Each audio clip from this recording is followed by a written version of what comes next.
안녕하세요. 이렇다 173회 시작하도록 하겠습니다. 오늘 아르케님 나오셨어요. 안녕하세요. 네, 그리고 늘 같이 하는 찬희쌤 나오셨습니다. 안녕하세요. 찬희쌤입니다. 네. 제가 방송을 녹음하고 나서 잘 안 듣는 버릇이 있거든요. 최근에 다시 한번 들어봤어요. 코로나 시리즈를 다시 들으면서 느낀 건데 우리 이렇다가 점점 대중의 귀에 가까워지고 있다는 생각이 들었습니다. 이게 네. 좀 짧아졌고 명쾌해졌고 그리고 매번 오시는 연구자분들의 설명이나 이런 부분들이 쉬워졌다. 예, 그래서 제가 참 듣는 가운데 최초로 재밌게 들었습니다. 우리가 이 4년 됐거든요. 이제 네네. 이 한겨레 신문이나 경향신문에서 한번 취재해 줄 만도 한데 오질 않더라고요. 아 그래요? 아니 이게 경제전문 팟캐스트가 170회 이상 된 게 어디 있어요 우리나라에? 없거든. 그러니까 회차도 네. 중요하지만 그 동안에 이제 다른 방송들이나 이런 거 들어보면 우리처럼 되게 심층적인 경제 방송이 거의 없어요. 없죠. 경제 뉴스나 있고. 예. 그리고 또 이제 한 뭐 몇몇 매체 같은 경우에는 너무 이제 이데올로기적인 해석으로 맞아, 얘기를 맞아. 하기 때문에 이제 실질적인 내용들을 왜곡할 수 있는 부분들이 있어요. 맞습니다. 그래서 우리 청취자분들 중에 혹시 뭐 한겨레나 경향이나 예, 이런 이제 언론사와 관계된 분들은 네. 이렇다를 네. 좀 취재를 하도록 도와주시고 그러니까요. 예, 사실상 이게 이제 더 많이 들어야 돼요, 사람들. 이 언론사에서도 경제 관련된 전문 지식을 가진 기자분들이 또 그렇게 많지는 맞아요. 않잖아요. 예. 예, 그래서 저희를 좀 적극 활용하셔서 그러니까요. 예, 좀 경제 부분에 있어서 좀 더 전문적인 네, 그 취재가 될 수 있도록 맞습니다. 하시면 네. 언론사에도 도움되지 않을까 예, 이런 생각이 듭니다. 언론의 사명이죠. 이게. 네네. 네. 자, 오늘 아르케님 어떤 주제를 가지고 나오셨을까요? 네, 오늘은 그 고용보험 개혁 과제를 다뤄보려고 하는데요. 그 개혁 과제 뭐 전체를 다룰 수는 없고 고용보험이 이제 그 적용되지 않는 사람이 너무 많다. 그래서 사각지대 문제가 좀 심각하고 그렇죠. 네네. 그다음에 조금 생소한 용어이긴 한데 이 고용보험뿐만이 아니고 사대보험이라고 우리가 부르죠. 사회보험이 일정한 이제 비용이 들다 보니까 사업자 입장에서는 그 사회보험 자체가 들기 때문에 그 일자리를 늘리려고 하지 않거나 아니면은 일자리를 만들어도 이제 사대보험 적용 안 되는 일자리 방식으로 만들려고 하거나 이런 식의 얘기들이 있어서 그게 이제 저희는 이제 고용 역진성이라고 그렇게 개념화 시켰는데요. 네네. 그 두 가지 점에 집중해가지고 고용보험을 어떻게 바꿔야 되는지 이걸 그렇구나. 한번 논의하려고 합니다. 네, 시적절한 것 같습니다. 예. 네, 최근에 이제 고용보험 관련해 가지고 우리가 일반 뭐 정규직들은 당연히 고용보험에 가입되어 있지만 그 사각지대를 많이 존재하잖아요. 그래서 이 전국민 고용보험 이슈가 요즘 얘기가 되고 있는데 네. 그런 부분을 준비하신 거 맞나요? 맞는 것 같습니다. 이게 최근에 이게 큰 문제가 됐죠. 그래갖고 저도 페이스북에 페이스북은 트위터가 아니군요. 게시글을 올리고 그랬는데 네. 문재인 대통령이 이제 지난 5월 10일 취임 3주년 대국민 특별연설에서 모든 취업자가 혜택을 받는 전국민 고용보험 시대에 기초를 놓겠다. 이렇게 이제 발언을 했죠. 네. 그럼 이제 언론과 학계에서 이걸 중요한 이슈를 이제 다루기 시작했고. 특히 이제 문제가 되는 게 특수고용 노동자, 우리 보통 특고라고 하죠. 네. 그러니까 자영업자로 세법상 분류되는 사실상은 노동자인 특수고용 노동자하고 예술인들 다 이제 현재로서는 이제 고용보험에 적용되지 않는 대상인데 네. 이 적용 문제가 이제 문 대통령이 원래 3년 전에 네. 대선 공약으로 삼은 거기도 하기 때문에 네. 많은 기대들을 했습니다. 그럼요. 그 특고 노동자도 그렇지만 음흠. 예술인들 같은 경우에도 이제 뭐 극단적 선택을 하는 경우도 있고 아사도 있었고. 맞습니다. 그리고 굉장히 가슴 아픈 네. 일들이 많았잖아요. 그리고 몇 년 전에 또 20대 국회에서 한정혜 네. 환경노동위원회죠. 한정혜 민주당 의원이 특고하고 예술인 고용보험 적용을 위한 고용보험법 개정안을 발의했던 바가 있고 네. 지난 5월 20일 이게 이제 20대 국회 마지막인데요. 요때 고용보험법 개정안이 국회 본회의를 통과했습니다. 근데 보셨는지 모르겠지만 내용을 잘 보면 이 통과된 법안에서 특고는 빠지고 특고가 굉장히 많지 않습니까? 뭐 화물 노동자 등등을 해서 그렇죠. 예술인만 들어가서 반쪽짜리라는 반쪽도 아니에요. 한 4분의 1, 5분의 1짜리라는 비판을 받았죠. 그래갖고 당시 회의록을 제가 보니까 회의록이 공개됐죠. 네. 특고를 민주당과 고용부 차관이 빼자고 하니까 저쪽에 자유한국당 이제 미래통합당이죠. 미래통합당의 이미자 의원이 위대한 영도력이다. 특고 특고를 뺀 것을 서로 자화자찬하면서 박수갈채를 보내는 이런 참 황당한 그런 회의록이 공개돼 갖고 이건 뭐하는 짝짝꿍이냐 뭐 이런 얘기가 나왔던 것 같은데요. 하여튼 특수고용 노동자가 고용보험 사각지대 해소의 이제 핵심이고 오랜 시간 논의해서 준비되어 된 상태였는데 마지막에 오게 환노위에서 변변한 논의조차 없이 위대한 영도력 운운하면서 특고를 뺀 법안이 통과된 거죠. 그래서 과연 정부 여당이 과연 진정성이 있느냐 이런 비판이 여기저기서 제기됐고요. 근데 여기서 이제 정부가 얘기하는 이게 취업자 보험 형태로 네. 어쨌건 특수고용과 예술인 프리랜서, 영세 자영업자를 다 의무 가입 대상으로 차차 이제 집어넣겠다고 하니까 네네. 앞으로 좀 기대감을 갖고 지켜볼 것이 아닌가 이런 생각도 듭니다. 근데 저는 처음 들었을 때 네네. 전국민 고용보험이라는 말이 조금 의아했었어요. 이상하죠. 예. 근데 예. 고용보험이라고 하면은 이제 노동을 전제로 하는 그렇죠. 이제 사회보험인데 3살짜리 우리 딸이 노동을 할 수 네. 없지 않습니까? 그래서 전국민? 예. 왜 전국민이라고 했지? 네. 뭐 이런 생각이 들었고 네, 네. 우리가 이제 어느 정도 어떤 뭐 현금 보전이랄지 이제 이런 얘기를 할 때는 전국민 기본소득이라는 말을 하고 그거는 좀 익숙하잖아요. 근데 전국민 고용보험 이거 좀 익숙치가 않아요. 그렇죠. 그런데 그러면 이 전국민 고용보험이라는 게 말 그대로 모든 연령대의 대한민국 국민을 의미하는 건 아니죠. 당연히 아니죠. 예. 그러니까 좀 정치적인 어떤 수사라고 보면 되겠죠. 뭔가 좀 선명하게 보이잖아요. 전 국민 그러면 네, 정확한 정치적 메시지인 그렇죠, 거죠. 그렇죠. 예. 그러니까 뭐 전 국민이 사실 노동하면 안 되죠. 노동을 안 해야 되는 사람, 보호받아야 될 사람들이 있는 거고. 네. 고용통계상의 용어로는 모든 취업자 고용보험 이렇게 네. 얘기하는 게 이제 맞다고 볼 수 있겠죠. 예, 그래서 오늘 논의에서 이제 필요하기도 해서 좀 전제를 깔기 위해서 고용 관련 통계의 분류 방법과 용어를 미리 좀 정리하고 넘어가면 좋을 것 같아요. 네. 좀 뭔가 좀 아르키님이 설명할 때 좀 도움이 되지 않을까 싶고요. 고용 통계에서 가장 큰 범주, 가장 넓은 범주는 생산 가능 인구죠. 아하. 그러니까 아까 3살짜리 네네. 아들 딸은 좀 빠지는 OECD 기준에서 보면 15세 이상 인구를 생산 가능 인구로 봅니다. 예, 15세 이하는 노동에 종사하지 말란 얘기죠. 네. 이 생산 가능 인구는 경제활동 인구와 비경제활동 인구로 나뉘고요. 네. 여기서 비경제활동 인구는 일할 의사가 없는 사람 네.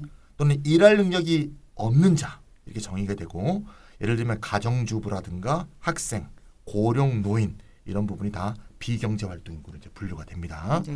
그럼 이제 경제활동 인구는 어떻게 되느냐? 이제 취업자가 있고 실업자가 있겠죠. 그러니까 실업자는 결국 일할 의사가 있는데 또 일할 능력도 있는데 취업이 안 된 사람. 이게 이제 실업자고 보면 되겠죠.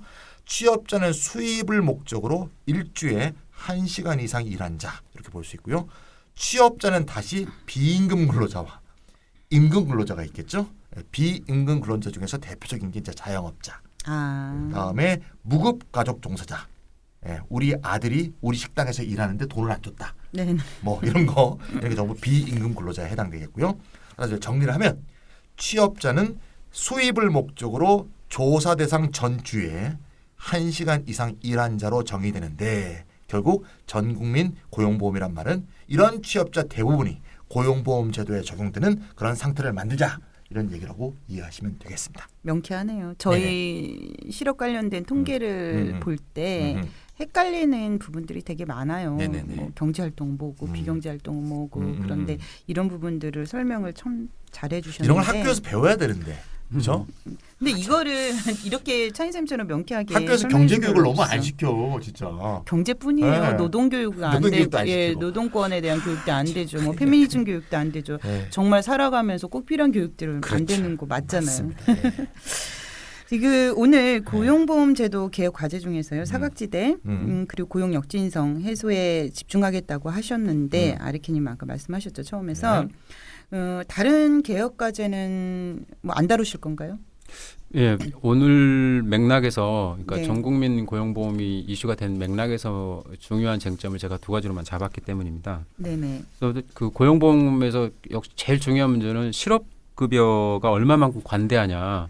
이 관대성이라는 거는 지급 기간이니까 얼마만큼 지급해 주냐 실업한 상태에서 네. 그다음에 얼마 정도 금액을 그러니까 소득을 얼마 그 전에 벌었던 것에 얼마 정도를 이렇게 실업급여로 주느냐 이게 소득 대체율이라고 그러는데요. 그러니까 실업급여 이 두 개를 합쳐가지고 실업급여 관대성이라고 그러는데 이제 역시 이제 실업보험에서 제일 중요한 이슈이기도 하죠. 근데 오늘은 이 문제는 다루지 않겠다라는 겁니다. 아, 네. 그리고 뭐 초반에 우리가 잠깐 얘기 나눴던 실업 부조 이것도 좀 중요한 이슈이긴 한데 오늘 네네. 맥락에서는 뭐 이렇게 중요하지 않다고 제가 판단을 해서 네네. 그런 것들은 빼고 이 사각지대 해소 그다음에 고용 역진성 해소 이 두 가지에 지금 집중해 가지고 개혁 과제를 다뤄보려고 합니다. 저 실업급여 관대성 관련해서 할 말 뒷다리 많은데 되게 많은데 지금 말을 제가 지금 전문 용어 그 많은데 이거는 뭐 다음에 혹시 또 기회가 되면은 예, 뭐 아르키님 전국민 준비해 고용보험이 주실 말 그대로 좀 괜찮게 좀 이제 그 제도화되고 네네. 그 상태에서 이제 실업급여를 또 얼마만큼 주고 얼마만큼 지급할 거냐 네네. 이런 게 또 중요한 문제가 될 그렇죠. 수도 있거든요. 그때쯤 한번 네네. 다시 다뤄볼 수도 있을 것 같습니다. 네. 자 그러면 먼저 사각지대 해소와 관련된 논의부터 해보면 좋을 것 같아요. 고용보험의 사각지대 이 초반에 얘기했던 특고 노동자가 생각이 나는데요. 사각지대가 얼마나 심각한가요? 우리가 고용보험 사각지대를 좀 제대로 이해를 하려면은 이 사각지대가 어떤 이유로 이렇게 발생을 하는지를 기준으로 삼아서 그 사각지대를 유형화할 필요가 있습니다. 고용보험 사각지대는 일반적으로 취업자 전체를 모집단으로 삼아요. 그 다음에 고용보험 가입자가 개중해서 얼마냐. 네네. 그리고 그 중에서 미가입 임금 근로자의 규모가 얼마냐 이렇게, 아하. 이렇게 비율로 해가지고 이게 사각지대라고 정의를 했는데 이것만 가지고는 사각지대를 온전히 다 파악하기 어렵다라는 겁니다. 그러니까 저도 궁금한 게 네. 취업자 전체를 모집단으로 했는데 그 예를 들어 취업은 했으나 어디 뭐 신고하거나 알리지 않으면 그 사람 취업자의 통계에 그게 잡히나? 그거는 이제 그런 건 통계 어렵지 않아요? 방법론상에 네네네. 나름대로 그 그런 게 있어요? 정학생을 계약하기 위한 방법들이 있기 때문에 우리가 크게 걱정할 문제는 아닌 것 그래요? 같고요. 그래서 이제 그러면 이런 전통적인 방식으로만으로는 안 된다. 그래서 네. 제가 좀 자료를 좀 보다가 이 충남대 윤자영 사회복지 쪽 교수님 같은데요. 교수가 2018년에 한국노동연구원과 협동연구과제로 사회보험제도 사각지대라는 이런 글을 썼더라고요. 거기서 이제 고용보험 사각지대를 세 가지로 구분하고 있습니다. 세 가지가 뭐냐? 제도 사각지대, 실질적 사각지대, 네. 그다음에 수혜 사각지대. 뭐 용어는 조금씩 다른데 제가 이제 이렇게 이름을 붙였고요. 오늘 이 논의에서 이 세 가지 유형으로 나누는 게 오늘 전체 논의에 유익하기 때문에 이렇게 이제 이 교수님의 분류 따라 가지고 진행을 하도록 하겠습니다. 먼저 이 제도 사각지대를 보면은 정의하는 건데요. 고용보험 제도 자체가 특정한 취업자 집단을 고용보험 가입 대상으로 삼지 않기 때문에 그렇게 생기는 걸 이제 제도 사각지대라고 이제 볼 수 아까 있을 것 특고 같고요. 빠진 것처럼. 이게 뭐 네. 예, 그렇습니다. 네. 그다음에 실질적 사각지대는 제도상으로는 가입 대상이고 네. 그런데 사업자가 법을 안 지켜 그래서 가입을 안 해준다라는 거나 아니면 근로자 자신이 나는 가입하기 싫다 그래가지고 사업자랑 합의해가지고 네네. 가입을 안 한다든가 이런 이래서 생기는 게 이제 실질적 사각지대입니다. 수입이 잡히면 안 되는 분들 뭐 그런 분들. 있죠. 예. 그다음에 그럼 수혜 사각지대는 뭐냐? 고용보험에도 가입돼 있었는데 실업 상태에서 무슨 이유로든지 실업급여를 타지 못하는 사람들. 네네. 뭐 이런 사람들을 이제 실업급여 수혜에서 사각지대 이렇게 세 가지로 이제 분류할 수 있을 것 같습니다. 각 사각지대 내용을 좀 더 구체적으로 살펴봐야 알 수 있을 것 같은데요. 먼저 제도 사각지대라면은 고용보험법 규정으로 특정 취업자 집단에 대해서 고용보험 가입 대상이 아니라고 규정하고 있다는 뜻인가요? 그렇지는 않고요. 네. 원래 이제 법을 보면은 고용보험법 제 8조에 네. 고용보험 가입 대상을 어떻게 정의하고 있냐면 근로자를 사용하는 모든 사업 또는 사업장이라고 규정을 하고 있어요. 그러나 이때 근로자의 정의나 범위에 대해서는 아무 얘기를 하지 않고 있습니다. 고용보험법이요. 근데 그 부분이 걸릴 수도 있겠군요. 네. 근데 고용보험법에 그러면 누가 가입 대상이 되느냐 이렇게 그 근로자가 누구냐라고 정하고 있는 법이 있는데 네. 그게 이제 고용보험법이 아니고 고용보험 및 산업재해보상보험의 보험료 징수에 관한 법률. 그러니까 보험료를 징수하는 것을 이제 규정하는 그런 법률인데 이 법 2조에서 규정을 하고 있어요. 근로자란 근로기준법에 따른 근로자를 말한다 이렇게 딱 규정을 하고 있습니다. 네. 그러면 근로기준법은 근로자를 뭐라고 규정하고 있느냐? 근로기준법 제2조 1항의 1호에 나와 있죠.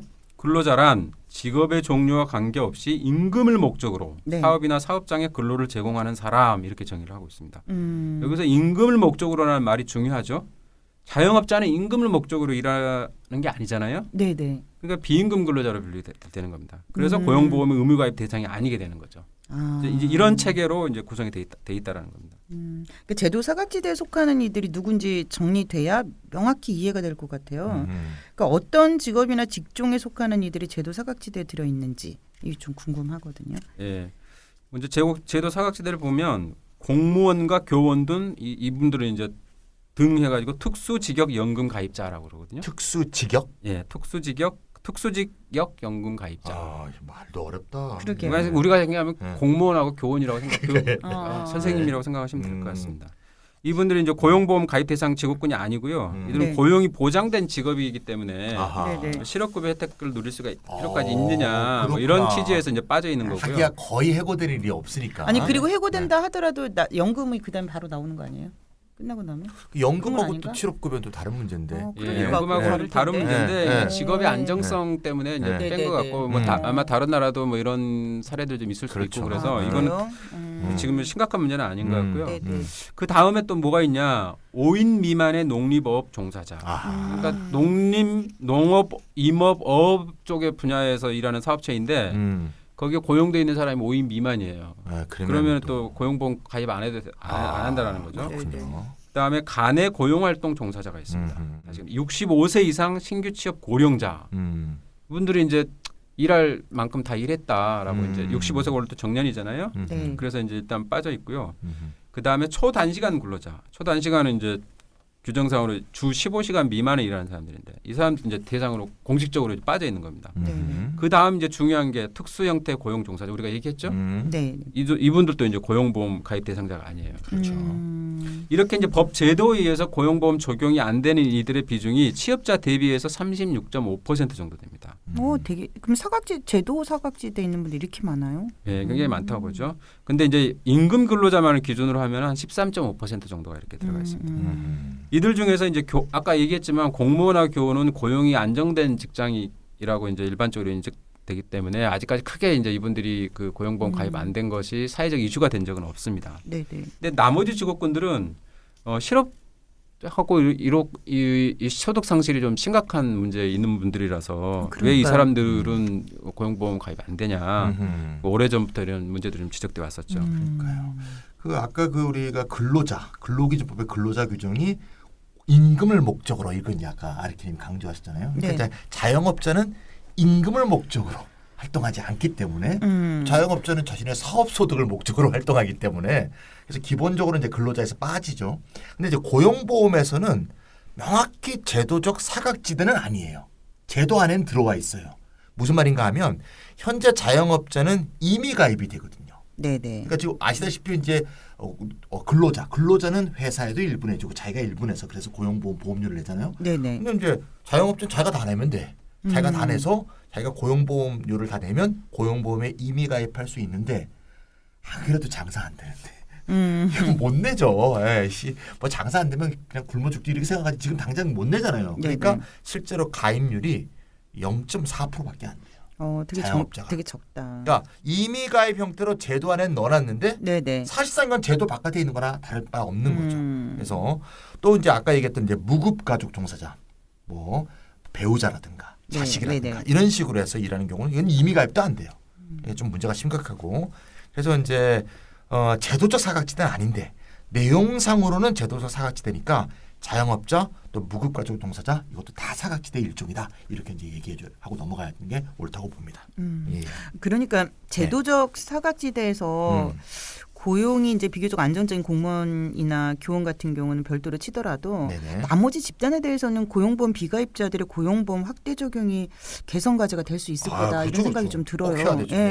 예, 근데 이제 뭐 나머지 집단은 다 그러면 고용보험 가입해야 되느냐? 네. 뭐 하면 좋을 것 같고요. 뭐 저도 그렇게 생각을 하는데 이제 지금 가장 중요한 집단은 역시 특고예요. 그렇죠. 네네. 특고로 하면 이제 5인 미만 농림업 종사자, 뭐 농업이나 임업, 어업 쪽에 종사한다고 그래가지고 고용보험에 가입하지 말라, 안 해도 된다. 뭐 이런 건 또 아닌 것 같아요. 플랫폼 노동자도 그러니까. 다 특고로 볼 수 있나요? 예, 네, 지금 이제 그렇죠 개인 사업자 형태 점점 늘어나니까. 예. 예. 근데 초단시간 노동자도 논의 여지가 아, 그렇죠. 있어요. 이분들도 어쨌든 적게 일하지만 적게 벌더라도 또 그 소득이 끊기면 또 문제가 될 수 있기 그렇죠. 때문에 이런 분들은 좀 가입하는 방향으로 했으면 좋겠는데 아주 중요한 문제는 지금은 아닌 것 같고 역시 네네네. 특고 그다음에 자영업자 이분들이 좀 자영. 중요한 쟁점입니다. 그렇군요. 네. 그래서 제도적 사각지대를 일단 얘기를 해봤는데요. 그럼 이제 두 번째 분류인 실질적 사각지대는 어떤 게 있는지 이야기를 좀 나눠봤으면 좋겠어요. 네.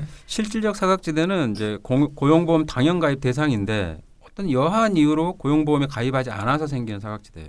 네. 고용보험 가입 대상자 근로자 중에서 미가입 임금 근로자의 비중을 보는 게 이제 그러면 이 실질적 사각지대가 얼마만큼 큰지 한번 파악할 수 있는데 유용한 정보가 되겠죠. 네. 고용보험 당연 가입 대상 근로자 중에서 네. 가입돼 있지 않은 근로자의 비중이 22.8% 정도. 아, 맞습니다. 예. 상당히 맞네요. 많죠. 네, 맞습니다. 뭐 5명 중에 1명 뭐 이렇게 근로자인데도 예, 그렇죠. 예. 네. 당연 가입대- 가입자인데. 그러니까 당연 가입 대상인데. 대상인데. 이분들이 어떤 사람들이 그럼 주로 있느냐? 네. 일일 단기 근로자, 시간제와 임시직 노동자. 네. 그러니까 이분들도 당연 가입 대상인데 네. 뭐 힘이 없어서 아니면 음. 또 굳이 또 본인이 이것까지 또 그 한 푼이라도 아까워서 또 나는 가입 안 할래요 하는 분도 있을 수 있거든요. 이런저런 이유 때문에 그렇죠. 예. 예. 이게 미가입 상태가 되는 거죠. 근데 또 맞죠. 정규직 노동자라 그러면 다 가입했느냐? 한 6.1% 정도는 또 미가입된 상태입니다. 아 정규직인데도요? 네. 아, 여러 가지 이유가 있겠죠, 뭐 또. 참. 지금 이야기 들어보니까 사각지대 산출하는 기준이 이제 몇 개 되다 보니까 지금 좀 헷갈리는데요. 네. 그러면은 취업자 중에서 고용보험에 가입된 근로자와 가입되지 않은 근로자의 비중은 어떻게 네, 될까요? 이게 이제 넓은 범위에서 취업자 쫙 깔아놓고 네. 딱 이렇게 놓고 보면 이제 진짜 일하는 사람 중에 몇 프로 딱 이렇게 나오겠죠. 네네네네. 이게 좀 이제 세부적인 건 다 빼고 큰 범위에서 취업자 기준으로 볼 때 고용보험 가입자는 절반이 안 돼요. 그래요? 네, 48.9%. 2015년 자료인데. 네, 참. 취업자 중에서 이제 적용 제외 근로자가 이제 10.1%가 안 들고 있고요. 네네. 미가입 근로자가 14.5%. 네네. 그리고 아까 얘기했던 자영업자와 무급가족 종사자로 분류되는 비임금 근로자. 네네. 이게 26.4%. 그래서 요걸 다 더하면 이제 100%가 되겠죠. 저는 일하는 네. 사람들 절반 정도밖에 고용보험이 가입돼 있지 않다는 게 좀 직관적으로 봤을 때는 심각해 보이는데요. 사각지대가 반이 넘는 거예요. 네. 이제 어느 정도 이게 심각한지는 또 이제 우리 이제 한국만 말고 다른 나라와 좀 비교를 해봐야 실감을 할 수 있을 것 우리가 같아요. 뭐 OECD 거의 꼴찌라고 보시면 되겠습니다. 대부분 이런 것들은 OECD 꼴찌입니다. 거의 꼴찌. 근데 좋은 네. 거는 꼴찌고 나쁜 거는 항상 앞순위가. 그러니까 OECD 뭘 할 때 항상 우리가 네. 터키, 칠레하고 경합해. 네, 우리 항상 터키, 칠레 우리 경쟁 대상은 이렇게 생각하시면 돼요. 딴 나라들은 안 나와요 경쟁 대상에. 2015년 기준으로 한번 보면 말이죠. 네. 핀란드, 아일랜드. 벌써 느낌 팍 오죠. 네, 느낌 핀란드 오죠. 딱 보면 네, 네. 임금 근로자 기준으로 하는 경제활동 임금을 기준으로 할 때 100% 실업보험에 가입돼 있고요. 100%. 그리고 얘는 또 실업보험도 오래 줘요. 실업보험을 쭉 준 다음에 네, 그래도 또 구직을 못하면 그다음 또 구직수당이라고 또 쭉 주고요. 뭐 이런 식으로 돼 있죠. 자, 스웨덴, 스위스, 노르웨이, 헝가리, 영국, 네덜란드, 뭐 그리스 이런 거는 다 임금 근로자 대비 100% 가입이 돼 있습니다. 그러니까 OECD 웬만한 국가와 비교해 볼 때 우리나라는 굉장히 낮다 이렇게 보시면 되겠습니다. 우리는 꼭 OECD랑 비교를 하면은 늘 절망을 하게 되는데 네네. 느낌이 팍 오네요. 네네. 실업급여 수혜에서도 사각지대가 발생한다고 했잖아요. 네.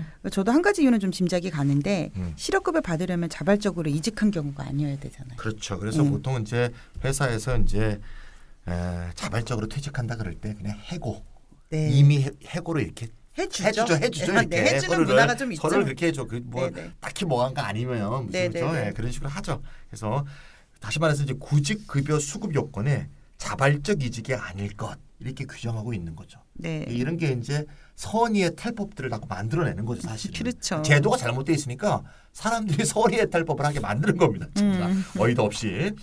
예, 저도 뭐 그런 경험이 많이 있습니다. 예, 그래서 어쩌면 이 외에도 이제 보험 가입 기간이 6개월 이상이어야 돼요. 네. 5개월 들면 못 와요, 또. 예. 또 근로의 의사와 능력이 당연히 또 있어야 되고요. 또 재취업을 위한 노력 적극적으로 해야 되고요. 네. 여러 번 제가 말씀드렸지만 제 친구 중에서 대만 여행 갔다 와서 다시 환급을 한 실업급여 토해낸 그런 경우가 있습니다. 네네, 맞아요. 어디서 여행을 가고 이 자식이 취업을 위한 노력을 안 하고 이렇게 된 적이 있고요. 중국어를 이렇게 할 수 있었어야 되는데 아쉬웠습니다. 예. 이렇게 이제 수급 요건 제한에 걸려서 구직급여 수급이 안 되는 경우까지는 네네. 이거는 수혜 사각지대죠. 이게 통계에 들으면 느낌이 더 올 텐데요. 전체 실업자 중에서 실제로 실업급여를 받는 사람의 비율. 이거는 이제 구직급여. 우리가 이제 지금 우리나라 명칭은 실업 그 수당의 정식 명칭이 구직급여예요. 그래서 뭐 우리는 이제 뭐 실업급여, 구직급여 같이만 섞어 쓰는데, 네네. 네. 이걸 이제 어쨌든 그 전체 실업자 중에서 실제로 실업급여를 수급하는 사람이 얼마나 되느냐, 이걸 이제 구직급여 수급률이라고 합니다. 이게 2004년에는 21.4%였어요. 아, 그럼 수혜 사각지대도 굉장히 많군요. 2004년도에 그랬는데 네. 네. 2016년이 되면 이제 37.2%까지 올랐고요. 가장 최근 기준으로 보니까 2019년 8월에 42.5%까지. 꾸준히 좀 아니 늘어나고 그래도 있네요. 절반도 안 되잖아. 네, 할 수 그러니까. 있는데 못하는. 네, 그러니까 예. 근데 뭐 어쨌든 고용보험 가입돼서 실업급여를 받을 자격은 있지만 네네. 실업자가 되어 실제로 실업급여를 받는 비율이 이제 절반이 안 된다 이런 얘기입니다. 그러니까 아니 또 그렇다고 해서 네. 수혜사각지대가 있기 때문에 수급자격 요건을 아예 폐지하자 이런 주장은 아닐 것 같은데요.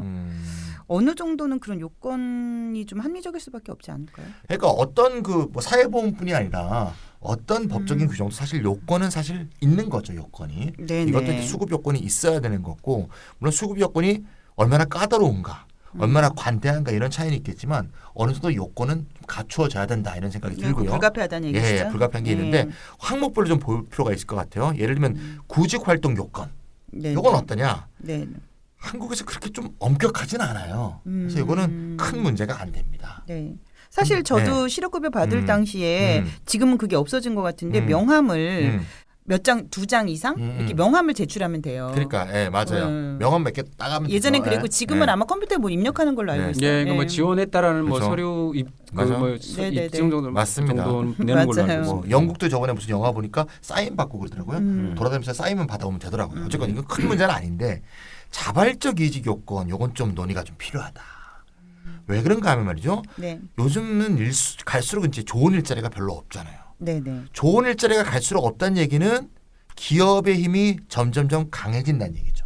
기업의 권력이 좀 더 강해진다는 얘기죠. 그런 환경에서는 자발적 이직과 비자발적 이직이 엄격하게 구분될 수 없는 그런 네네네. 상황이 점점 오고 있다는 거고요.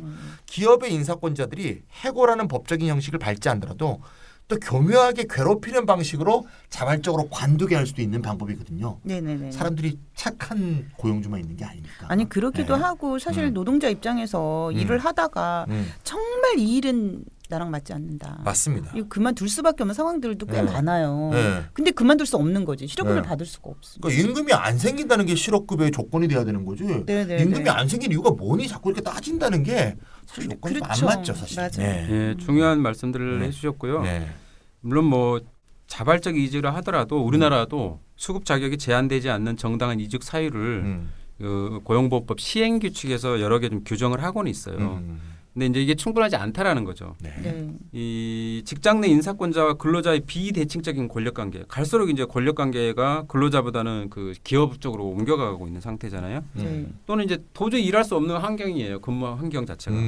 근데 내용상으로는 그것 때문에 내가 이제 거의 강제적으로 그만두다시피 했지만 형식상으로는 그냥 자발적인 경우도 많거든요. 지금 현재 이제 여러 논문들도 이게 보다 보니까 이런 사정들을 좀 얘기를 하면서 자발적 이직이 아니어야 된다. 이 요건은 좀 제고해야 된다. 이제 폐지해야 되는 거 아니냐 이런 쪽에 무게가 많이 실린 걸 봤습니다. 아니 그러면 유럽 국가 같은 경우에는 실업급여의 수급 요건에 비자발적 이직 요건을 두고 있어요? 이게 좀 유럽 국가도 참 많고요. 네. OECD 가입한 나라만 해도 20개가 넘고 나라마다 좀 달라요. 그리고 이제 체계도 굉장히 좀 복잡한 것으로 알고 있는데 제가 아는 얘기만 좀 해보면 네네. 독일 같은 경우는 이제 실업급여 원 이게 한국의 이제 구직급여에 해당하는데 네. 여기에는 이제 자발적 실업과 비자발적 실업을 구별하지 않습니다. 아. 묻지 않도록 되어 있습니다. 네네.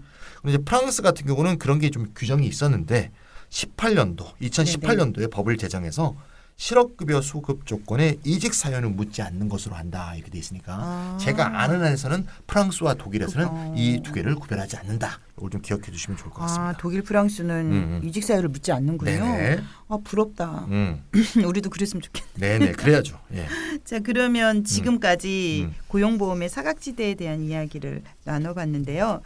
그러면 다른 나라들은 이 사각지대를 어떻게 줄여나가고 있는지 좀 구체적인 이야기들을 들어봤으면 좋겠어요. 사실 이제 우리나라에서도 그렇고 다른 나라에서도 사대보험, 그러니까 사회보험이라는 게 네. 출발할 당시에는 대부분 다 임금 근로자를 중심에 놓고 이렇게 출발을 했어요. 그리고 이제 임금 근로자가 근로의 주된 형태였던 시기에는 그런 대로 이제 이게 문제가 없었던 거죠.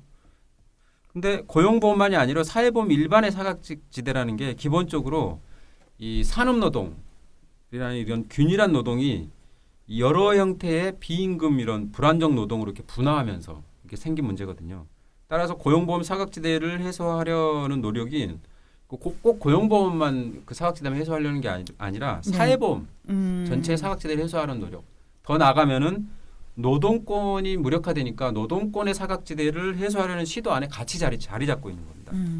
이게 이제 뭐 그러면 그런 시도라는 게 제도 형태로 이렇게 법과 제도를 바꿔가지고 하는 그런 바꾸는 방식일 수도 있고 아직은 법과 제도화는 안 됐지만 여러 형태의 이제 담론 차원으로 이제 제안들이 막 나오는 형태일 수도 있고 이런 거죠. 크게 보면은 이제 기존의 노동법의 전통적인 노동자하고 자영업자 사이. 제일 문제가 되는 게 자영업자인데 중간에 해당하는 집단을 이렇게 설정하는 거예요. 그래서 노동자의 준하는 이제 사회보험이나 노동권을 부여하는 방식들이 있고 네. 아니면 이제 이 중간 영역에 특별법 같은 걸 만들어 가지고 앞에 방식은 기존의 노동법에 뭔가 규정을 하나 둔다든가 하는 방식인 경우가 많고 이제 지금 말하는 거는 아예 그냥 이 중간 영역에 해당되는 층이 너무 높다. 그러니까 기존의 노동법이 아니고 별도의 어떤 특별법 같은 입법을 하나 만들어 가지고 그들의 노동자성에 이제 비례해 가지고 어떤 권리들이나 보호 수준들을 제공하자 이런 방식으로 이렇게 두 가지로 좀 나눠 가지고 진행되고 있다 이렇게 말씀드릴 수 있을 것 같습니다. 말씀 들어보니까 지난번 아르케님하고 방송할 때요 플랫폼 노동 다루는 편이 있었거든요. 그때 이제 독립노동자라는 용어가 생각이 나네요. 예. 독립노동자, 그러니까 영어로는 independent worker죠. 원래 네. 이 노동자라는 개념 자체가 종속성이에요. 핵심이. 독립일 수가 없죠 원래는. 네. 네. 근데 앞에 독립이라는 말을 붙였잖아요. 네. 네, 네, 네. 근데 노동자는 노동자인데 어느 정도 좀 종속성이 덜하다 그런 네. 의미로 이해하시면 될 것 같고. 그렇다고 자영업자는 아니고. 그렇죠, 맞습니다. 네. 어쨌든 이제 이렇게 새롭게 보호가 필요한 대표적인 집단을 가리키는 용어라고 그렇게 생각을 하시면 될 것 같습니다. 인디펜던트라는 말과 노동자라는 말이 결합한 거는 어쨌든 모순적으로 보이지만 네. 이런 용어들이 이제 생겨날 정도로 노동시장이 이렇게 분화가 일어나고 있는 그런 노동 형태가 많죠. 이제 특고 같은 게 그런 거죠. 이제. 그러면은 이런 논의들이 각 나라에서는 어떻게 제도화가 되고 있어요? 네, 이게 영국으로 보면 말이죠. 네. 영국의 worker, 네. 그리고 worker 어릴 때 배웠던 나라죠. 번역을 어떻게 합니까? 뭐 노동자, 선생님 그러다가 또 근로자. 댓글 달린다. 네, 좀 이거 워커라고 하면 되지 또 왜 혀를 굴리십니까? 막 이런 굴려줘야 댓글 달리면 어떡해? 영국 사람들은 좀 덜 굴립니다. worker 이렇게 그러는데 어쨌건 이게 그냥 영국 영어에서 또는 미국 영어건 뭐 영어에서 원래 그냥 일하는 사람 노동자인데 네, 네, 네. 영국 노동법에서는 우리가 얘기하는 근로자 개념하고 조금 달라요. 아 그래요? 네, 영국 노동법에서 한국의 근로자에 해당하는 건 employee 이거예요. 인플로이? 고용된 사람. 그러니까 확실한 종속성을 갖고 고용된 사람. 이게 employee고요. 네네. worker는 조금 달라요. 그 인플로이는 되게 비주체적인 용어 같다. 그렇죠. 비주체적이죠. 네네네. employee 당한 거죠. 네네네. 네, 고용 당한 사람이고요.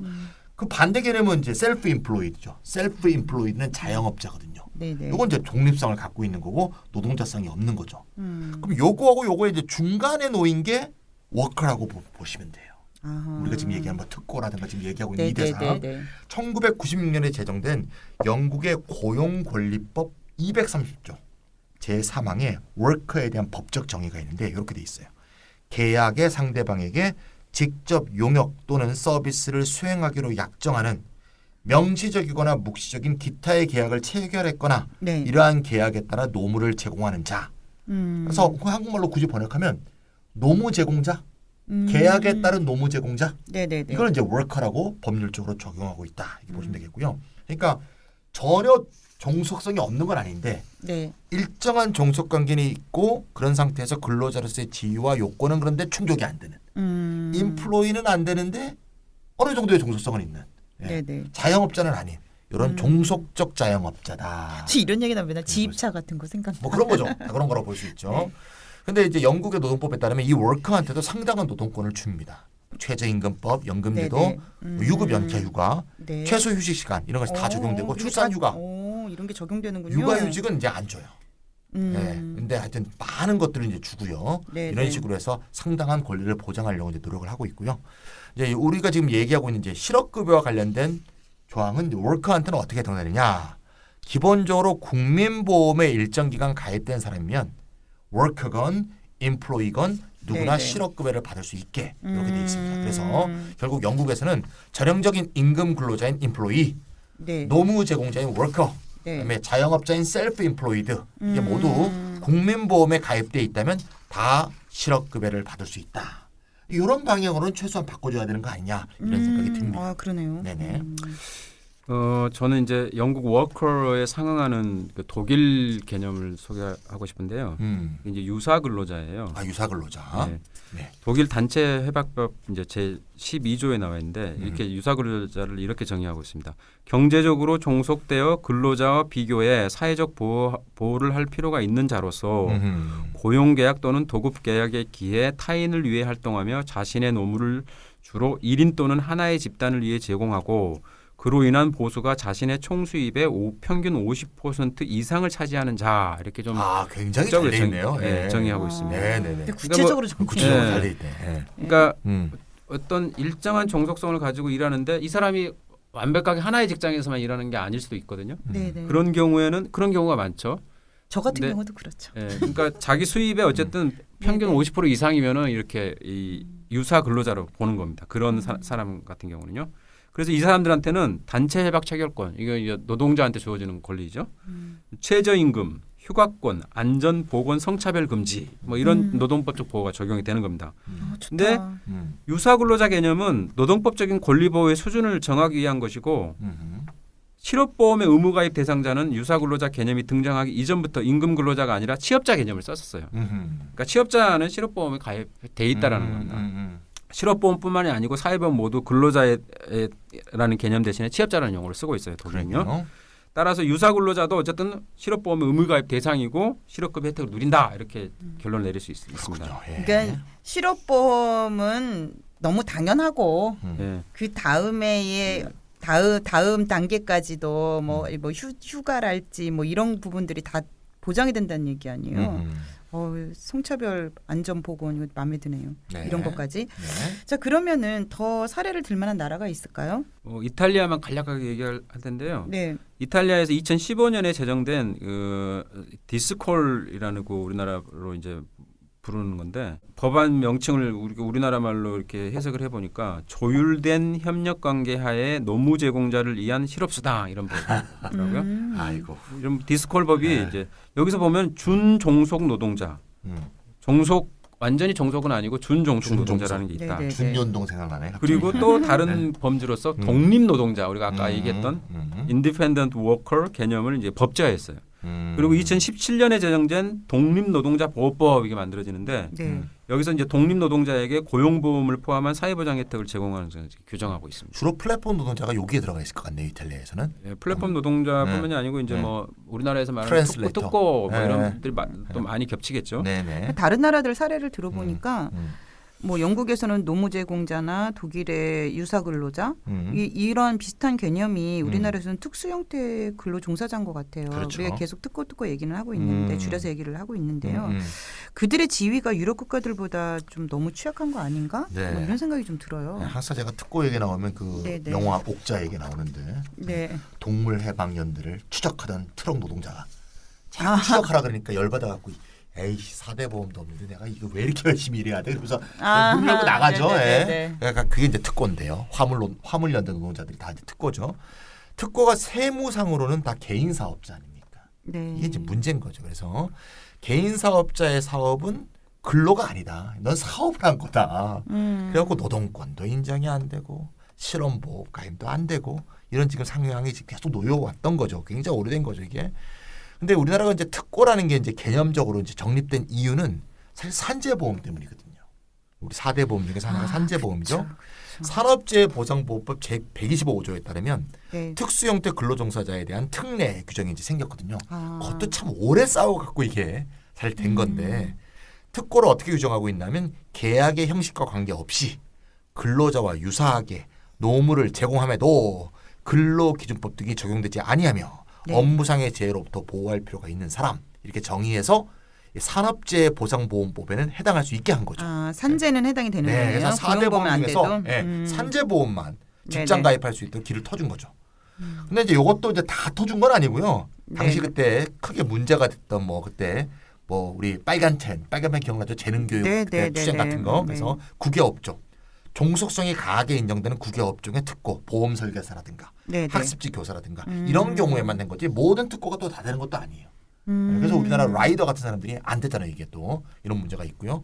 그래서 그다음 또 하나 문제는 뭔가 하면 특고 자신이 에이씨 나 안 해 이렇게 하면 이거 역시 안 가입해도 돼요. 의무 가입이 아니라 임의 가입이. 이미 가입. 이런 여러 가지 숭숭 뚫린 구멍들이 있다. 이런 걸 좀 알고 계시면 좋을 것 아니 같습니다. 문재인 대통령은 전 국민 고용보험 얘기할 거면은 적어도 이 특고 고용보험 적용 정도는 한 다음에 뭐 이런 아유, 얘기를 해야지. 이게 참 고용부 그러네요. 차관이 특고 뺀다 그러고 말이야. 그걸 위해서 뭐 영도적인 뭐 위대한 네. 영도라고 하고 있고 무슨 뭐 위대한 영도가 뭐 이거 저거 이북에서 쓰는 말 아니에요 그거? 그러니까요. 뭐 그러고 있는지 모르겠어요. 보셨죠 그거 아르케님도. 네. 네.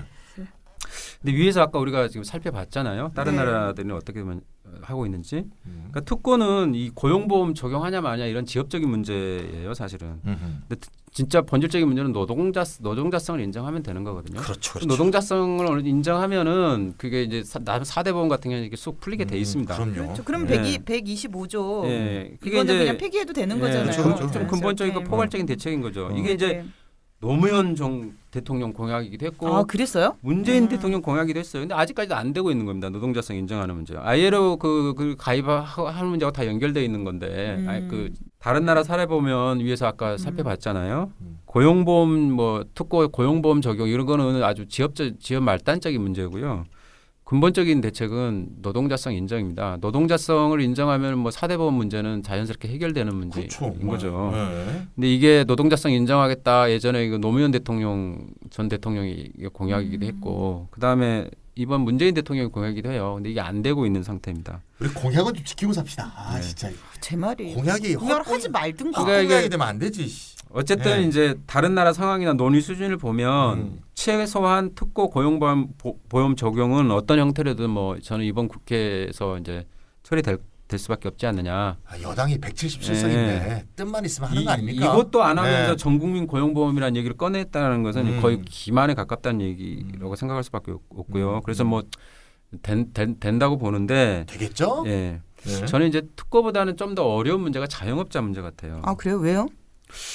찬희 쌤이 위에서 말한 것처럼 자영업자는 고용보험 임의 가입 형식으로 되어 있거든요. 네네. 그리고 이제 무급 가족 종사원은 아예 가입 대상도 아닌 그렇죠. 거고요. 그렇죠.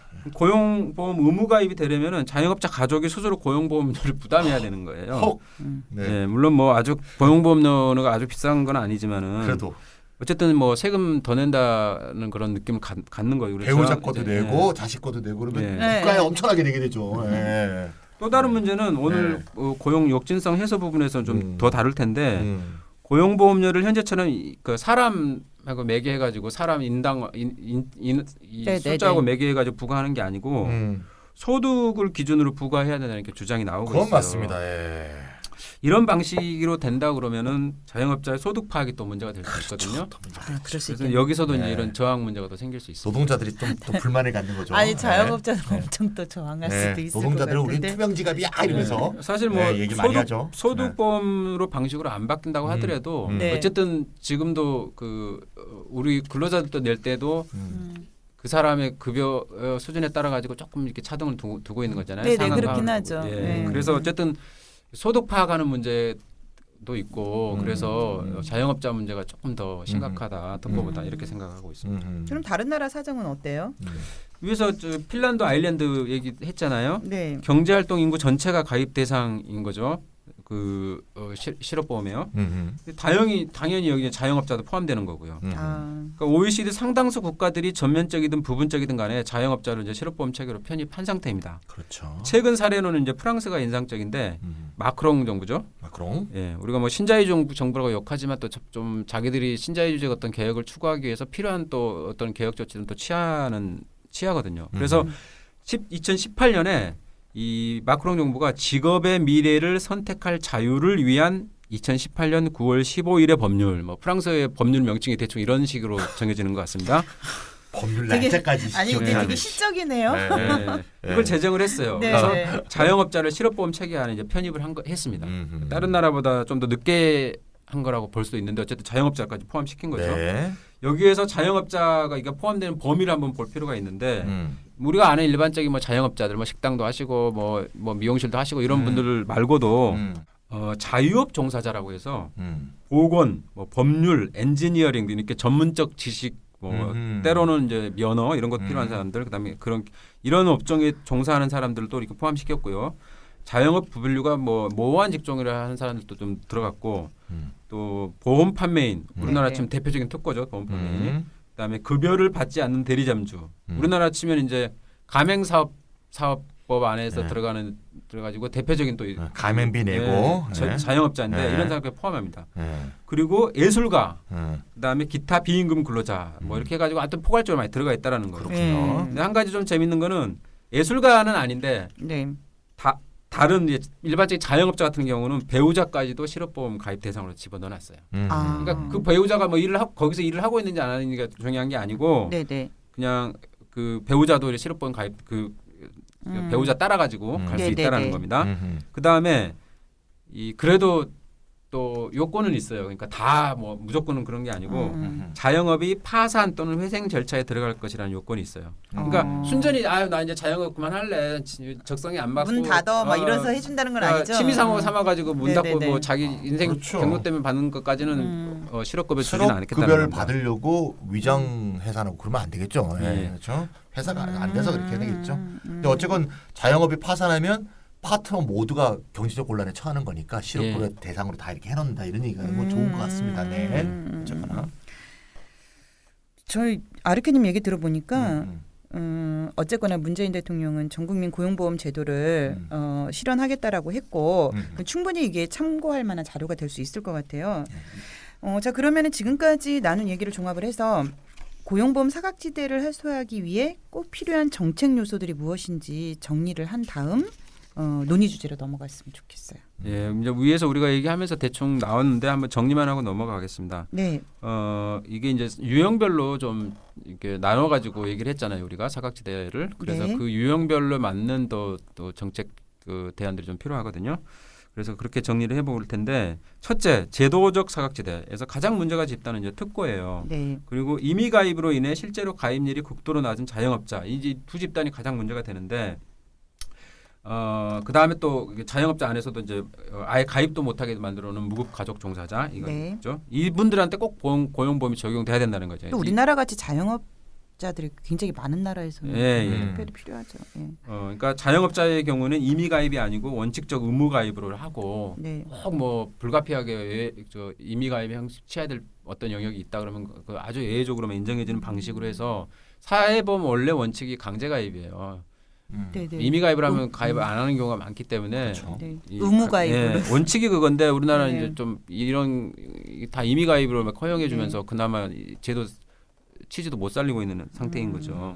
그래서 이제 그렇게 임의 가입을 원칙적으로 이제 의무 가입으로 이렇게 바꿔야 되는 거고요. 그리고 특고에 대해서도 산재처럼 지금 산재 아까 찬희 쌤이 얘기했지만 산재에 또 거부할 수 있는 거예요. 내가 카톡 그 산재 가입하기 싫다 그러면 안 되는 건데 이런 방식으로 하면 안 된다라는 겁니다. 그러니까 의무 가입 방식으로 해야지 되고 특고도 9개 업종 이렇게 제한하지 말고 다 범위를 이제 넓혀줘야 되겠죠. 두 번째는 이제 실질적 사각지대가 있는데 여기서는 특별히 할 얘기가 없어요. 왜냐하면 가입 대상인데 가입 안 했다. 그러면 그 행정 감독을 강화해서 그거는 이제 제재를 강화하는 방식으로 해서 해결해 나갈 수밖에 없는 거죠. 음. 셋째, 소외자각제가 있는데 여기서 아까 이제 가장 중요한 이슈는 비자발적 이직 요건을 폐지해야 된다 이렇게 봅니다. 그렇군요. 우리가 이제 사실 아르케님 얘기를 들어보면 어려운 문제는 아닌 것 같아요. 이거는 의지 가지고도 충분히 할 수 있는 거 아닌가 그렇죠. 이런 생각이 좀 들고요. 맞습니다. 지금까지 고용보험의 사각지대 해소와 관련된 논의를 했습니다. 이제 두 번째 쟁점. 저는 이 용어가 조금 낯선데요. 고용 역진성 해소에 대한 이야기고 조세 역진성 같은 경우는 많이 들어봤어요. 그런데 고용 역진성이 뭐죠? 발음도 잘 안 돼요. 예. 고용 역진성. 네네. 뭐 조세 역진성에서 그 개념하고 좀 다르고요. 아, 예. 그냥 편하게 그냥 사업자가 네. 고용보험 부담을 꺼려가지고 네. 일자리를 만들려고 하지 않거나 네. 늘리려고 하지 않는 거 또는 뭐 고용보험이 적용 안 되는 방식의 일자리를 만드는 거 이런 것들로 통칭해가지고 이 고용 역진성 이렇게 이해했으면 될 것 같습니다. 근데 고용보험비는 비교적 부담이 적은 걸로 제가 알고 있는데 뭐 네네. 연금이나 이런 건 좀 많아도요. 네네. 근데 고용보험이 그렇게 고용 역진적인지 저는 궁금하네요. 그게 이제 고용보험은 자체는 이제 네네. 액수 보시면 아시지만 좀 작죠. 근데 이제 우리가 흔히 4대 보험이라고 했잖아요. 네. 고용보험만 딱 따로 떼어서 들 수 있는 게 아니고 고용보험 들은 순간 다른 걸 쫙 다 둬야 되잖아요. 그치, 4대 보험은 네, 다. 그러니까 네. 사업주 입장에서건 또는 어떤 경우 근로자 입장에서건 이게 고용보험은 사실 필요한데 요걸 들려고 그러면 다른 것도 다 들어야 되니까. 네네. 그런 의미에서 이제 고용보험의 역진성은 좀 더 확대해서 얘기하면 좀 정확히 얘기하면 네네. 사회보험의 고용 역진성, 4대 보험의 역진성 네네. 이렇게 말할 수도 있지 않을까 싶고요. 그래서 오늘 이제 고용보험이 개혁과제다 보니까 우리가 아르케님이 네네. 고용보험의 역진성 이렇게 이제 부른 게 아닌가 싶습니다. 그럼 네. 4대 보험 부담이 어느 정도 되는지 간단히 알 수 있을까요? 아이 또 복잡한 무슨 또 뭐 지원금도 있고 뭐 그렇긴 하지만 네. 포털 같은데 네이버 같은데 치면 네. 4대 보험 간편 계산기 딱 치면 알아서 이제 계산을 해주죠. 네네. 월급을 딱 치고 사업자 근로자 수 딱 클릭해서 입력하면 사업자가 얼마나 냈는지 근로자가 네네네. 얼마나 냈는지 딱 나오잖아요.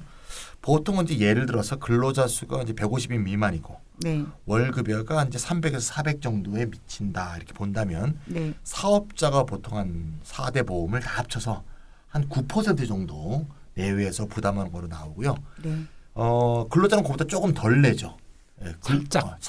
예, 예를 들면 뭐 고용보험에서도 뭐 조금 더 내고 산재보험은 이제 100% 사업자가 내죠, 내니까 사업자가 산재보험 때문에 그렇습니다. 그렇죠. 네네. 산재보험 때문에 그 정도 차이인 거죠? 고용보험도 약간 더 내는 게 있어요 사업자가. 아, 예, 제가 잠깐 더네. 약간 네. 제가 사업자 뭐 하나가 있어서 제가 아는데 네네네. 그래서 사업자 약간 더 내는 그런 식으로 되어 있습니다. 예. 그러니까 월 급여의 9%라 그러면은 사실 뭐 비교는 뭐 구체적으로 수치로 해보지는 않았지만 유럽 국가들보다는 확실히 좀 낮은 훨씬 수준일 거예요. 적죠. 예. 이제 우리나라 근데 기업 문화로 봐서는 사업자가 9% 정도 더 내야 된다. 그렇게 그러니까 그 사람 들어가는 인건비의 9%가 더 추가로 4대 보험료 들어간다 그러면은 사실 부담이 엄청 크다고 생각을 하거든요. 그러니까요. 그러니까 저는 이런 부담 때문에 고용 역진성이 발생을 한다면 이것을 해소하기 위해서는 어떤 방안들이 있을까요? 지금 이제 가장 많이 되는 게 이제 소득보험인데요. 네. 사실 소득보험이라는 말 많이 들으셨을 거예요 최근에. 고용보험료 네. 더 나아가서 4대 보험료를 조세 방식으로 하도록 하자. 소득을 기준으로 네. 부과해서 조세 방식으로 거둔 걸 재원으로 해서 보험금을 주는 식의 이런 방향을 쓰자는 거죠. 그러니까 재원을 보험료가 아니라 조세로 마련하고 보험 형태는 현재 인당 기준이 아니라 소득보험 형태로 가자. 이런 얘기를 지금 많이 하고 있습니다. 저는 양가 감정이 드는데 이제 사람들이 많이 착각하는 게요. 4대 보험료를 내잖아요. 그거를 다 세금을 낸다고 착각하고 있어요. 그렇죠, 그렇죠. 그래서 만약에 이게 조세로 편입된다고 치더라도 네. 그렇게 저항이 있을까라는 생각도 들지만 또 한편으로는 이제 지금 문화가 이렇게 자리 잡혀 있는데 이걸 갑자기 조세로 바뀌었을 때 저항도 있지 않을까 하는 걱정도 동시에 있어요. 그래서 이제 차인 쌤 말씀 들어보니까 재원 마련 방식에서 조세 방식은 이해가 되는데요. 이 소득 소득보험이라는 개념이 좀 익숙지가 않아요. 네, 그러니까 안 현재 들어본 말이죠. 저는. 네, 지금 4대 보험료를 그 범위 안에서 소득에 비례해서 내는 건지 네. 뭐 어떻죠? 소득의 계산에서 내죠. 내긴 네네. 내죠. 소득 아까 소득 집어넣으면 제가 계산이 나온다 그랬잖아요. 네네. 그래서 소득과 관계돼서 내고 있죠. 소득에 대해서 몇 프로 이렇게 되고 있는데 네. 이거는 이제 근로자 입장, 우리가 이제 법률적 근로자 입장에서는 네. 근로자 급여인, 네. 근로자 임금이죠. 네. 여기서 비례해서 내요. 맞는데 네. 왜 굳이 소득보험이란 말을 쓰나 하면 소득이라고 하면 임금 소득만 포함되는 게 아니고 다양한 소득이 다 들어가게 되잖아요. 네네네. 그러니까 법인 사업자건 개입 사업자건 사업 소득도 다 들어가고 뭐 기타 소득 이런 게 다 들어가게 되잖아요. 네네네. 그러니까 좀 더 임금 중심의 어떤 개념이 아니라 다른 다종다양한 이제 근로자를 근로동사를 다 포함한 그런 소득 개념으로 하자는 의미에서 네네네. 소득보험 이렇게 얘기를 하는 것이고요. 그래서 법인 같은 경우 이제 소득에 대해서 법인세를 내지 않습니까? 네네. 그런 것처럼 법인이 고용한 근로자의 숫자에 무관하게 네. 법인의 영업이익이나 또 네네. 순이익을 기준으로 그 크기에 따라서 보험료 내지 세금을 부과한다. 이런 각도로 한번 가보자 이런 얘기가 되겠습니다. 예. 그러면 우리가 플랫폼 양면 시장을 다뤘을 때요. 음. 플랫폼이 노동자를 고용하지도 않으면서 이윤을 낸다는 얘기를 했었죠. 네네. 근데 이제는 고용 여부랑 상관없이 이익에 대해 보험료를 부과를 하면 음. 고용 역진성이 상당 부분 해소되는 효과를 낳겠네요.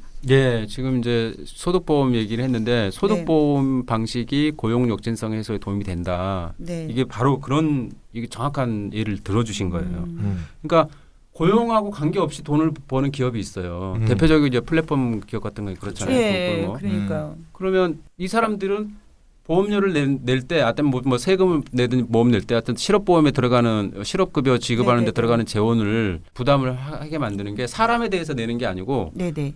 근로자가 몇 명 있으니까 그 사람 건건별로 내는 게 아니라 음. 자기의 영업이익, 자기 순이익 같은 걸 기준으로 해가지고 네네. 부담을 시키자라는 겁니다. 그렇게 되면은 고용 욕진성이 상당 부분 해소가 되겠죠. 내가 사람을 채용하면 보험료를 부담 때문에 사람 채용을 꺼리는데 네네. 그렇죠. 어차피 돈을 소득에 얼마 버느냐에 의하면은, 따라 가지고 네네네. 그 재원을 내면은 고용하고는 관계 없는 거잖아요. 그건. 네네네. 네, 그렇게 되는 겁니다. 음. 그래서 고용 욕진성 해결된다라는 거고 사실 소득보험 방식은 그것 말고도 실업보험의 다른 문제도 해결할 수 있는 장점이 있습니다.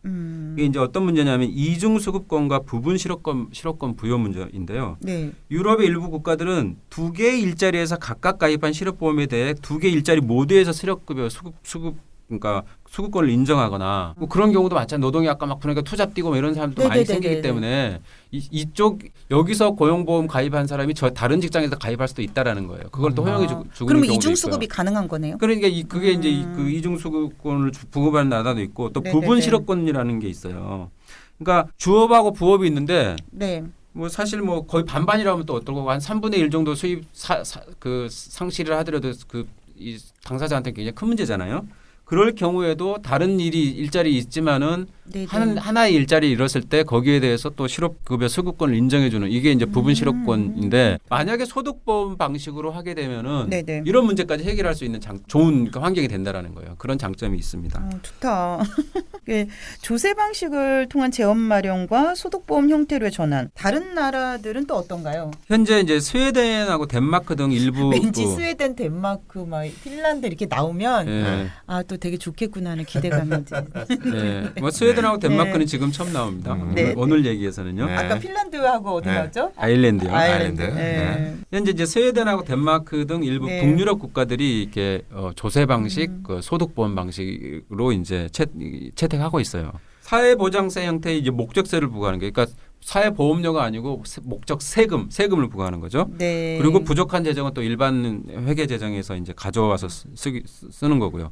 예를 들면 덴마크는 모든 근로사업소득에 대해서 8%의 노동시장 분담금을 부과를 합니다. 이게 세금인 거예요. 그리고 이제 이걸로 해가지고 실업급여뿐만이 아니고 육아휴직, 산전, 산후휴가, 상병수당 이게 재원으로 다 사용하는 거니까.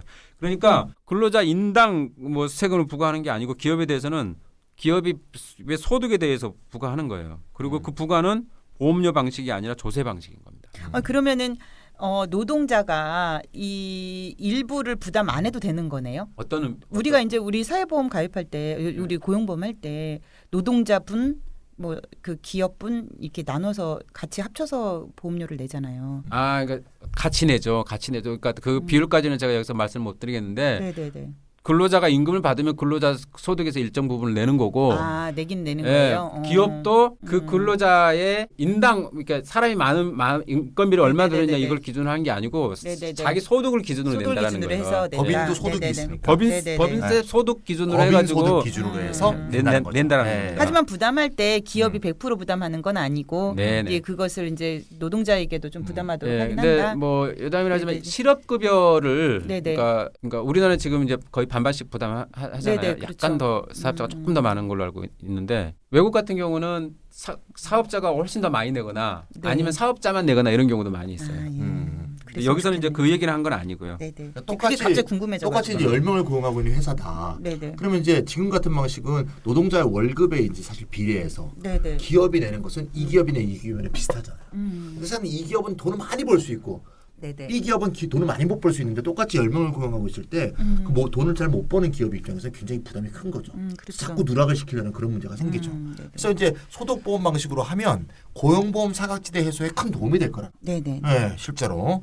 그래서 우리나라 이게 고용보험 사각지대가 많은 것은 누누이 얘기했듯이 그 인건비 인상에 대해서 기업이 특히 우리나라 중소기업들이 힘드니까 이 저항을 하는 거고 이거를 정부가 현실을 반영해서 수용해주고 이렇게 하다 보니까 사각지대가 계속 존재하게 되는 거예요. 그래서 이제 소득보험 방식을 쓰게 되면 한 번 처음 할 때는 좀 저항이 있을지 모르겠지만 한 번 이게 정해져서 부담액이 정해지면 그 재원 범위 내에서 계속 기업은 내고요. 네. 또 정부는 그 사각지대 해소를 위해서 정부가 또 잘 그 세금 같은 걸 동원을 해서 사각지대를 메꾸고 이렇게 하면 현재 문제점을 상당수 해결할 수 있지 않을까 이런 생각이 좀 듭니다. 네네. 예, 그래서 뭐 언론 보도를 보면 정부가 이제 앞에서 잠깐 얘기했지만 취업자 보험 형태로 이제 구성한다고 하거든요. 이것은 이제 이게 소득 보험 형태는 아직 고려하지 않고 있다라는 얘기인 것 같고요. 네네. 사각지대 해소에는 이제 도움이 되겠죠. 취업자 보험이니까 뭐 취업자 보험이 굉장히 높잖아요. 조세 방식, 그러니까 소득 보험으로 전환 이게 이제 중요한 건데, 그러니까 지금 취업자 보험 정부가 구성하는 형태로 하면은 고용 역진성 문제는 해결하기 좀 어렵다라는 겁니다. 이게 소득 조세 방식 소득 보험으로 전환 이게 이제 정말 중요한 과제인데 말씀드렸다시피 정부가 여기까지는 아직 수용하지는 않으려고 하는 그런 모습인 것 같습니다.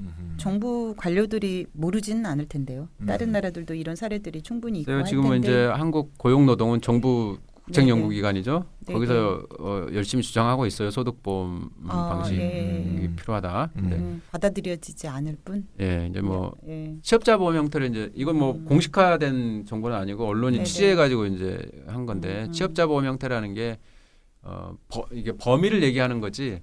네. 그 말했듯이 이제 보험의 형태가 뭐냐. 그다음에 뭐 재원을 방식을 보험료 방식으로 부과 방식으로 할 거냐 조세 네네. 방식으로 할 거냐 이 문제는 또 얘기를 하지 않고 있는 상태인 거고 그래서 소득보험까지 이렇게 수용할 것 같지는 않다 이렇게 말씀드립니다. 정부의 정책 우선순위에 안 들어있죠 지금. 예, 자꾸 예. 밀리는 거죠. 뭐 예. 이번에 어려우면 다음 대선 후보가 또 공략하면 되겠네요.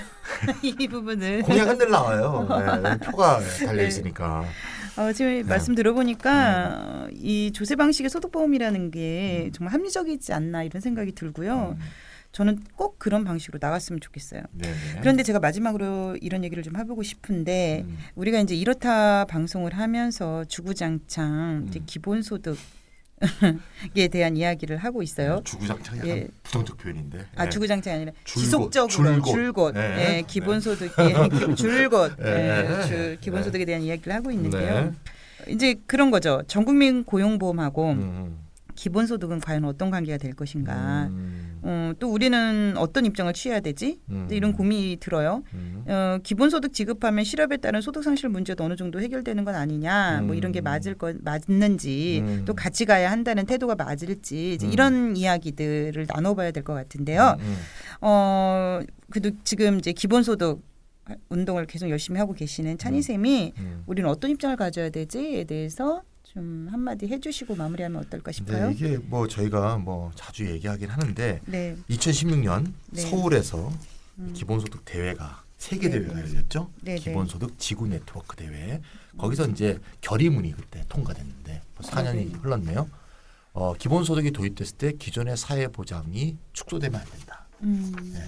기존의 사회보장이 위축되면서 도입되는 기본소득은 우리는 반대한다. 네네. 이런 결의가 확실히 통과된 바가 있어요. 그래서 전 세계 기본소득 운동가들이 이거는 절대 원칙이에요. 네. 따라서 우리가 원리적 이론적으로 좀 공부하시는 분들이 이렇게 생각할 수 있어요. 기본소득은 노동과 연계되지 않는 소득이고 네네. 고용보험은 기본적으로 사람들이 노동을 중심으로 해서 살아가고 네네.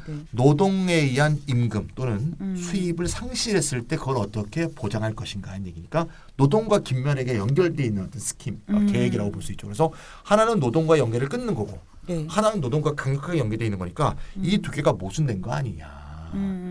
비노동 연계인 기본소득이 중심적으로 도입이 되면 네네. 사실 고용보험 같은 거는 좀 덜 중요한 거 아니냐 이렇게 생각하시는 분들도 있는데 사람의 삶의 어떤 조건에서 볼 때 있어는 갑자기 기본소득이 지금 딱 도입이 됐다고 해서 네네. 그거로 다 먹고 살 수 있는 것도 아니고 그렇죠. 그게 기존의 어떤 노동으로 인한 임금 소득을 다 대체할 수 있는 수준의 것이 가능할 수 있는 것도 아니고 네네. 그게 단기간에 또 가능할 것 같지도 않고 네네. 현재 미래의 어떤 노동 상태나 경제 상태로 볼 때 그런 입장에서 볼 때는 노동자의 노동권과 네네. 또 노동을 할 수 없게 됐을 때의 실업급여 네네. 그리고 이제 그거에 대한 보험급여 이런 것들 충분히 보장하는 가운데 기본소득이 함께 이렇게 가져야 된다 네네. 이런 생각이 딱 들고요.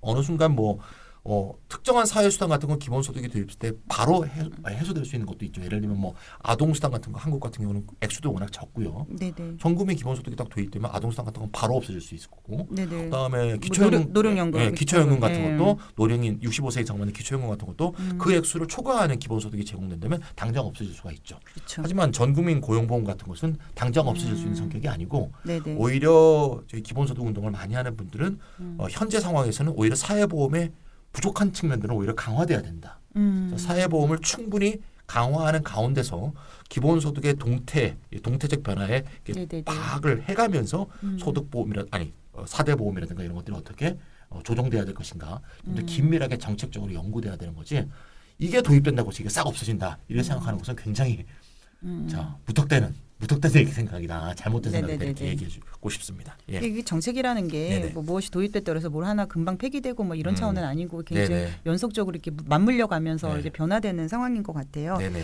자, 오늘 173회는요. 아르케님과 함께 사각지대 및 고용 역진성 해소 관점에서 본 고용보험 개혁 과제를 다뤄봤습니다. 네네. 안녕히 계세요. 예, 안녕히 계세요.